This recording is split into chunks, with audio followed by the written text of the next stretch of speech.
Rip-a-doodle-doo and welcome to my YouTube. Today we are going to be doing a game review. So this anomaly, we ended up getting the double hero power. So that means that we should be picking most likely the highest armor hero power. So there was higher one, Verdun, but honestly Reno just has so much utility in these. So that's kind of why I decided to pick Reno specifically. So we will see how this plays out. It was pretty much an insane game because you could see I got lucky roll. And this is such a good combo. I mean, it's actually insane. I can Tavern Rush. First off, that hero, Snake Eyes, has 3 armor. So that right off the bat means I should be picking that every single time. Like, why would I not pick that? I have 16 armor and I have Snake Eyes. Like, that in it of itself is a hero power. So that's why I decided to go with Snake Eyes. Obviously, you can rush Tavern. You can get some pretty crazy minions, and then you just make the craziest one you see first golden, and then just win the game off of that. So that's kind of going to be our strategy going into this game. So here, we always buy the coin because this is just some Hearthstone player mystery, but basically there's some things that benefit from playing extra spells, and so we can just play the coin and then get the coin right back by playing it. So we can just upgrade the tavern and then benefit from whatever else. I think I actually end up getting one of the minions in this game that benefits from playing an extra coin. So it might be really, really small. It's a small optimization, but you know, Hearthstone players love to optimize. So here we're going to roll the Snake Eyes. We have a next turn dragon coming from that little dragon that we picked at the very beginning of the game.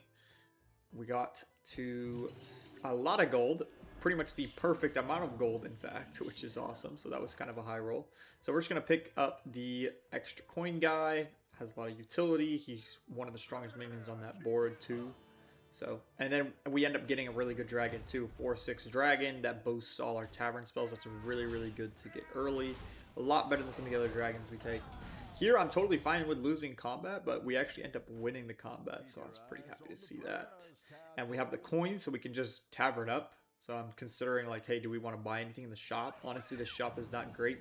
We got a Tavern 3 minion, but it's not a great Tavern 3 minion. So here I'm just like, hey, am I okay with taking more damage? I mean, I shouldn't have won the last combat. By no stretch should I have won that last combat. I got lucky for sure. But I'm just going to coin up and go to 4. So we are already on 4. We've gotten 2 perfect Snake Eye rolls in my eyes. Other than maybe getting to Tavern 2 on the first turn, but even then, we probably would have taken more damage. Getting that dragon there, getting another good dragon out of this. Oh, this one we take 10 damage. Getting that other dragon out of there, it put us in a really good spot. So we take 10 damage, but again, Tavern 4, that guy was on Tavern 2. Our enemy was on Tavern 2. We pick up a really good card here. We can just generate bounties. I always take Big Wig Bandit whenever I see it. I mean, I love that minion. I honestly think he's one of the best. There's maybe 1 or 2 Tavern 4 minions that are better, and you'll see which one I like a lot too coming up here. So here I'm just considering, like, hey, do I like anything or do I just refresh? So that minion I really like, and I almost insta-buy. But here's another Tavern 4 minion that's probably better than Big Wig, is just the guy that boosts your entire board by 4 attack and 4 health. It is such a strong minion, the Volcanic Visitor. It just, I mean, it stabilizes your entire board, and the fact that the buffs are permanent is just insane. I honestly think this card probably needs to be nerfed. It probably needs to be 3 attack and 3 health, just because the stabilization power, and maybe even moving it down the Tavern and reducing the stats even more might help. I don't know, maybe making a Tavern 3 and make it like 1 attack, 1 health. I'm not sure how the right way is to fix this card, but it's such a good stabilization, so that's why we went with that. We could take the extra minion and just say, hey, look, we have another minion. We're generating Tavern 3, Tavern 4 minions potentially, but I honestly will take the board stabilization to prevent any more losses any day. So I always take the attack first. It is more likely, especially early on, that you win combats. And we do have some high health minions. We have a 6 health dragon, so that puts us in a good spot. We win this combat, which is huge for us, especially since we've been Tavern rushing. I think that guy's on 3. It did suck that our Big Wig died there, which was unfortunate. Here we got the bounties, which is good. It costs 4 gold, though, and it does count as a pivot, which is nice. So I could consider taking the bounties, but I'm not 100% sold that I'm even going the pirates to begin with. So who knows if I really want bounties. So here I just take token. I'm figuring because I Tavern Rush so early, I can probably hit something pretty crazy. Here we hit Drakari. That's an easy take, I think. There's nothing else here that's stronger than that. So we're going to take the Drakari. I don't gold it immediately. In fact, I don't gold it for 2 turns. So we could do it now and get, you know, another dragon from the little dragon guy that's going to spawn. But I'm not entirely sold that that's the best minion we could have as a Drakari. Like, we could hit a brand right now, and I would buy a brand. If next turn I got a brand out of the little token thing that makes it a higher tavern, I would take that any day. So here I'm just checking minions. I'm like, hey, what am I looking for? What's going to make my team stronger? Do I want to take any of these? What's a good end of turn effect minion too? I think most of the good end of turn effect minions are on 5 and 6. So you got that spell power 1 on 5 there. You can see that's in the game. That one's really good. I'm thinking about dragons potentially, just going crazy spell power. Just really anything, maybe even back-to-backs. Back-to-backs with a Golden Drakari early is really, really good. So don't want to force anything. And then I'm also just going to probably, I think I hold the search through time till the next turn. Because I'd rather have a tier 5. Like I just said, I went through that whole little booklet there. Saw what minions there were. There's stronger minions on 5 for what I have. So I'm just going to wait. So here, obviously it's big that we hit the Drakari because we get an extra dragon, which is super nice. And we're going to hope that the Big Wig Bandit goes off. Nice, he does. And we got the Wealthy Bounty, which is a great bounty to get, especially early on. So you can see, too, like, we're stabilized. And, in fact, we win this combat, which is insane because we Tavern Rush. And we have a token, which isn't an immediate, like, stat boost or anything like that. We just got a cheap trinket. Just gives us a slightly higher tier minion. So here I am using Hooktail. I'm going to Tavern up for sure to get a 6 drop, and it turns out we did get the opportunity to get a 6 drop. Definitely want the duo. The duo is huge because we have Drakari early, so we can make triples of any minion that we want to. So Junk Jouster could be good. Like, you know, you can go sort of end of turn stuff with them, with those spell generator guys, and I think this one's probably the most valuable stat-wise. And then we actually hit another duo off of that, so I'll take that any day over any of the other minions that I'm offered. And then I'm actually going to sell out of my minions. So first I'm going to play the 2 gold. Well, I'll play the 2 gold after because I want to get a spell cast off, which is important. So play this. Make sure I get the spell cast off. This guy will boost a couple of my dragons. This guy is probably the least valuable because I get a +4/+4 from the other dragon. I have a 14/6 on the other one, so this 3/4 is probably the least valuable thing that I have. So we're going to sell that, and we're going to make sure that we get the duo out. We're going to sell one more minion just because I didn't want to end on an awkward amount of gold, and potentially we could hit some crazy dragon on tier 5. So here I'm still, again, not completely sold on the Drakari, and I don't need to use it yet because Upbeat Duo is not going, so there's no reason to rush making it gold. If I get a brand, take that. I take a brand. There's nothing on my board other than maybe a duo that would make me want a Drakari, but even then, triple Drakari with Upbeat Duo isn't even that amazing, right? Because you're not really generating anything too insane. You're just getting an extra copy of a minion that you can already triple, so it is a little bit weird to be having a duo with the Drakari that's triple. I mean, you get an extra gold, right? So I guess that's the most valuable aspect of it. So we got a Terragosa, which sucks, right? That's probably one of the worst dragons we could get.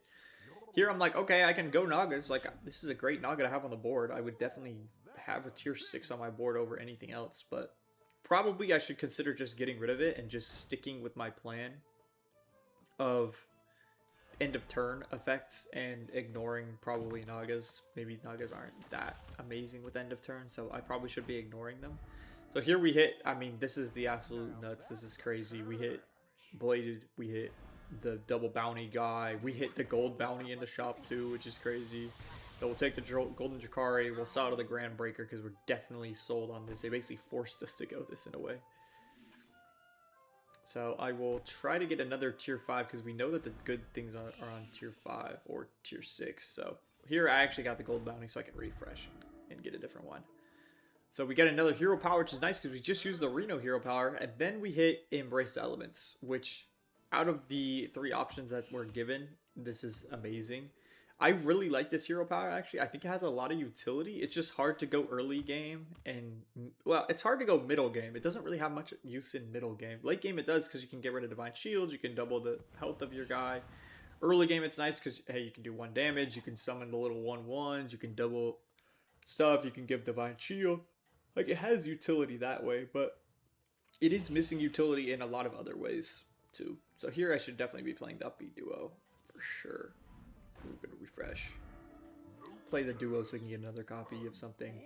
First, I like prioritizing, so as far as the prioritization as why I'm choosing the blade before the bounty guy is because I definitely do not want to lose combats. Losing combats is terrible for me. If I take 15 and I'm at like a weird, and someone beats me up too, like I'm gonna be really sad. If I took the bounty guy there and then next combat I lose, even though I'm generating a lot of bounties and it's probably unlikely that I'm gonna lose combat, I'd rather guarantee that I'm gonna win combat and have more optionality if I do lose combat and I take less damage.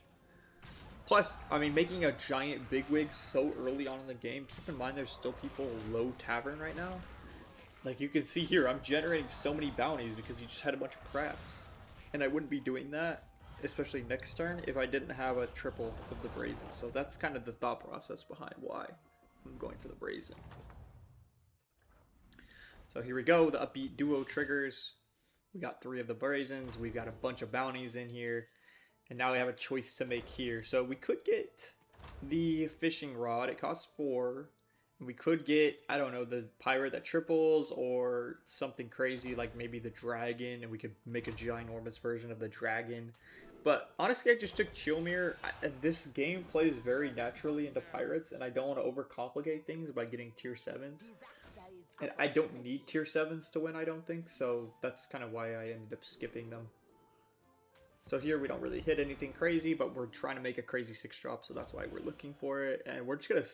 I think I just keep the duos on my board, just because we can for now. We definitely want the bounty guy. So that one I'm going to take Drust, just because his stats. So originally, right, like I said, I would definitely keep the duo on my board to make it triple the bigwig. But then because we hit Drust, it's like, okay, well now I can guarantee I'm going to get more stats on all of my minions. Plus I'm generating a lot of pirates, so might as well do that. So Chillmere's definitely nice there. We just generate some extra value, which is what we're looking for. We're going to take the tavern up. Make sure we get the triple the bounty, right? We don't want the triple Drust. Even though I always trust a Drust, I don't trust a Drust that much. So we could take Wave of Gold and just get a little bit extra stats. Probably not important though, just because those stats are pretty meaningless. We can take Overconfidence to get extra gold. Or we can sell Drust and do something else. Maybe buy that other minion that boosts the... whatever her name is. She's the Naga that boosts spell power. So we definitely want to make sure that we use hero power. Do not forget to use your hero power. And then I see we do have the wealthy one, so I'm going to freeze at the last second. I also took back-to-back. I don't remember which turn I took back-to-back. I forgot about taking back-to-back, but you never know when you might get the transition to back-to-back. So it's always safe to buy. It's 1 gold. It's 1 gold to... if you ever go back-to-backs and you never end up with a back-to-back, it's like guarantees that you don't get that. So here, you can see the 1 damage thing, especially into Quill Wars, is so big. Like, I obviously don't need it. I'm at 660. I'm completely dwarfing this guy. But in the case that he did have strong Quill Wars, I would have gotten rid of a bunch of his Divine Shields. So that's why that is so good. And that's why I rarely take the double the attack unless I have a giant cleave or something like that. Because you might as well just get rid of Divine Shields. Makes it a lot more likely that you're going to win combat. So we need to speed up our turns. We're already on 6. I don't think anyone else is even close to us right now, but we're just going to keep making sure that we get through these turns. That's one of the most difficult things. So here we hit Dead Sea Ravager, which is obviously a set piece. Everybody knows this is a huge set piece to this one. We've got to make sure we get the Privateer here. And then we honestly don't need any more triples. I mean, we could consider selling one of our blades. And I think that is a good play, to be honest. I think it makes sense either way to sell one of those. Because we can make a triple the Dead Sea Ravager in 2 turns and, like, go insane. Go completely insane and beat people into the ground. Because we'd be giving double the attack of the Ravager to every single one of our minions, which would be wild. But, honestly, I'd rather have 2 blades at this very current moment. I'd rather have a lot more stats and maybe a duo later on in the game when we're guaranteed winning. So it's just kind of a safety thing. We get Armor Sash. I always take armor no matter what. And I should be buying the Blade Dancer. I saw this on the clips after. I was like, yeah, I need the Blade Dancer. This is a big mistake. Just pocketing a Blade Dancer when you have one of these. Well, I don't know if he's called Blade Dancer, but whatever that guy is that is the Cleave pirate, you definitely want that. I mean, skipping that is really, really bad. So, and then here we're taking those spells all day to generate more pirates, get more bounties. You can buy and sell these to count. They count as playing cards. So that boosts the guys that boost the Ravager a bunch at end of turn. So we're just going to get the back-to-back out of hand. I'm sold on my build already. Don't need it anymore. And we're going to try to end on Lost City Looter. I'm going to take the duo of the Bandit. That was a great shot for us, honestly. We have 2 extra plate cards. Plus we got the bounty Battle Cry guy. Plus we end up with a Lost City Looter, which is going to give our hand a bunch of bounties, which is going to help us a lot into the long term. And we're going to make sure that we're getting all the stats to the Dead Sea Ravager to make sure that he's actually buffing everybody. This guy, when I saw this guy's board, I was like, oh my god. This guy, if he hit back-to-back, he would be destroying everybody. He has triple basically everything. He's got end-of-turn buddies. He's got insane everything, but no back-to-back. I checked what spell he was playing. And he was playing that pirate spell that boosts +3/+3 and then gives extra to Goldens. So he didn't hit back-to-back, which is huge. And I'm not sure if buying and selling spells, like, or not selling spells, obviously you can't sell spells, but I'm not sure if buying spells counts like, hey, there's less availability in the shop. I'm not sure if that's true or not, but that's just more reason, if it is true, that's more reason to just buy every back-to-back that you see in the shop. So we're just going to keep refreshing. We're looking for triples of any of our minions. We're definitely looking for that Cleave minion. We want the Cleave minion. These are free value. I mean, do I really need to boost my blood gems by 1? No. But it's just a free minion. Might as well. I have a good amount of time left on my turn, so I'm going to just be buying these all day. Look, I got a +4, +1. Like, that's so good, right? No, it's not. It's really not. So we got the Sky Rogers, which is nice.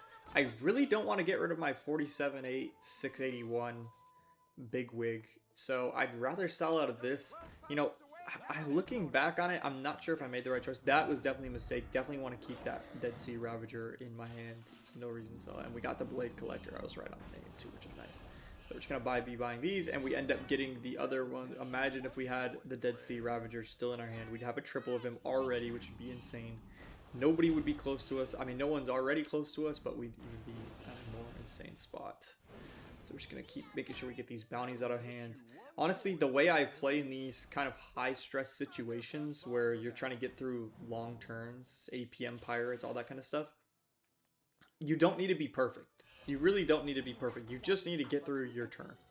Getting through your turn and ending on 0 gold will promote your board so much. You will get so many more stats if you do that, if you just get through your turn. If you try to play perfectly, you will end up with less stats. I can promise you that. I can promise you that. Unless you're like a speed demon and you're insanely good at the game and thinking doesn't matter to you at all, then maybe you should just ignore my advice. But I honestly think it's a good idea to just focus on getting through your turn and you're going to be happy. So here we are into a very weak kind of Naga pirate setup. Or Naga dragon setup. He's got Bran, he's got a couple of the set pieces, he's got Ring Bearer, but it's just not enough. And that's the thing about getting up so early, is that people's good boards, like that other guy that had the perfect back-to-back setup, imagine if he had survived 1 extra turn, or 2 extra turns. We'd be in so much trouble. So playing these tempo and making sure that you're doing a lot of damage to people is super important. And that's the nice thing about pirates, is that a lot of their minions are 6 tier, 5 tier, 4 tier. Like, their set pieces are higher tier minions, so you're going to deal a lot more damage to people, which is nice. So I am going to speed through this, make sure I'm buying some of these. Honestly, some of these aren't even worth buying anymore, just because they're going to take up space. I should probably be buying Fire Invocation or the 1 damage, although we're playing in Pirates, so that's why I end up taking the Divine Shield. Just because if he has a cleave or something like that, we can give our other minion another chance to survive. And a lot of times people in Pirates, like, I have a feeling that he has Ravager or something like that. So if it'll hit into that, and then my Ravager can trigger and give my Drakari some attack and health, that just gives her another chance to survive. So we got Bran. Not a great buy there. We don't really need Brand. We're already pretty much infinite, so we're just going to keep buying everything else other than Brand. And we don't really have the space for him to. We're doing perfectly fine with the Rogers. Here we have the Big Wig, so we can return it to our hand, which is nice because I want him out of my board. It's not going to be helpful to have him on my board. I'm going to play these Lovesick. Imagine, again, like, I'm not playing perfectly. Like, I should be holding those later on, right? You would think. Like, definitely hold those and play them at the end of your turn.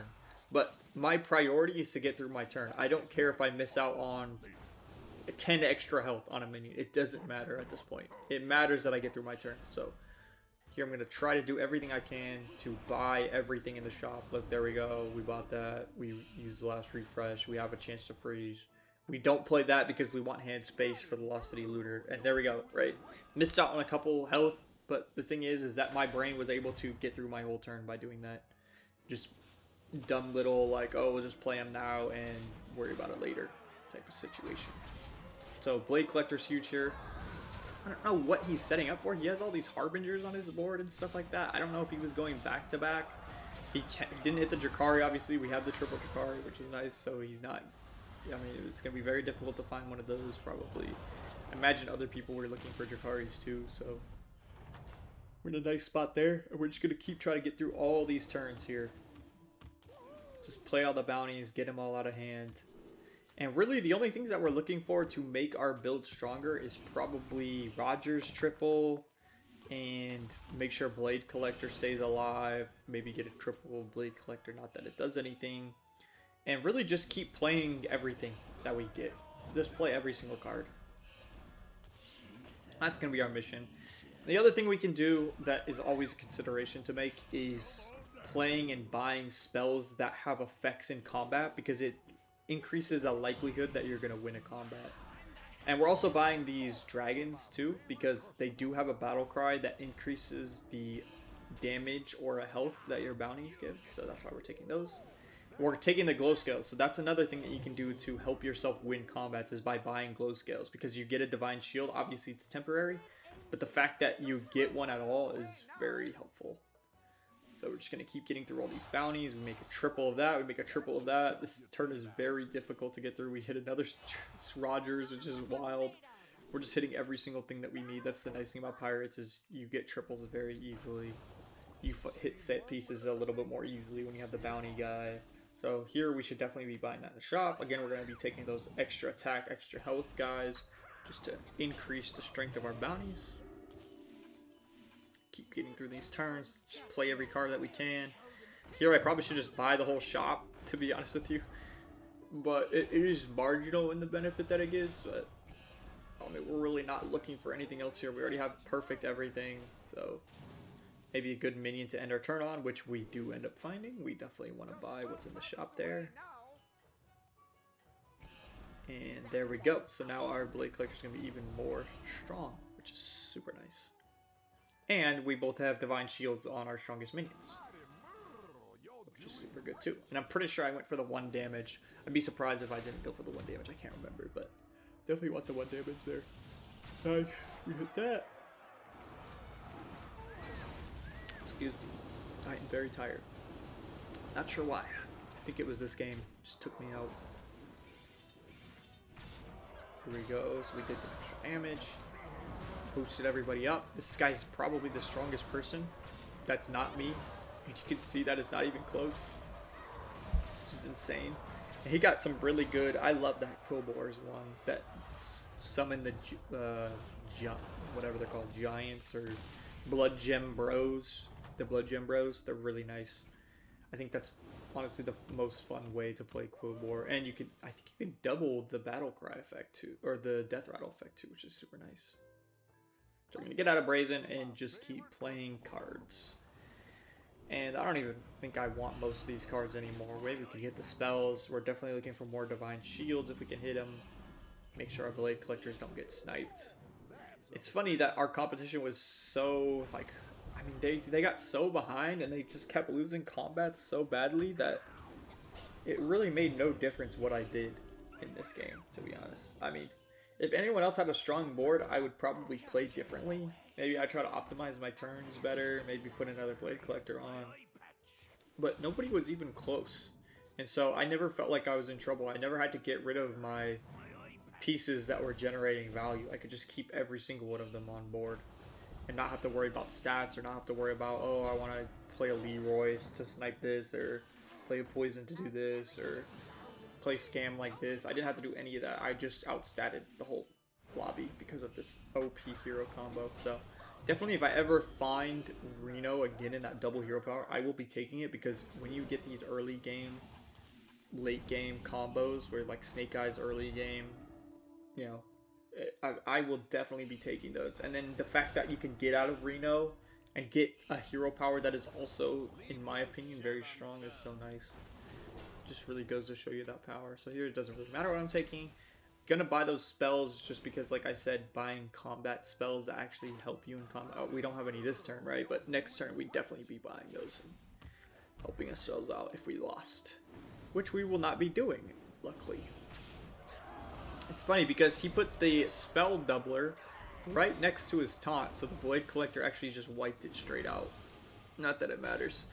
And we probably should be getting rid of the big wig too, but I just played it just because it's extra stats on the board, which is nice, but it doesn't even matter. Bunch of crabs, nice. Keep summoning your little crabs, bro. Don't think it's gonna matter, and that is GG's. So that's the power of the Reno hero power, and I hope you guys enjoyed the video.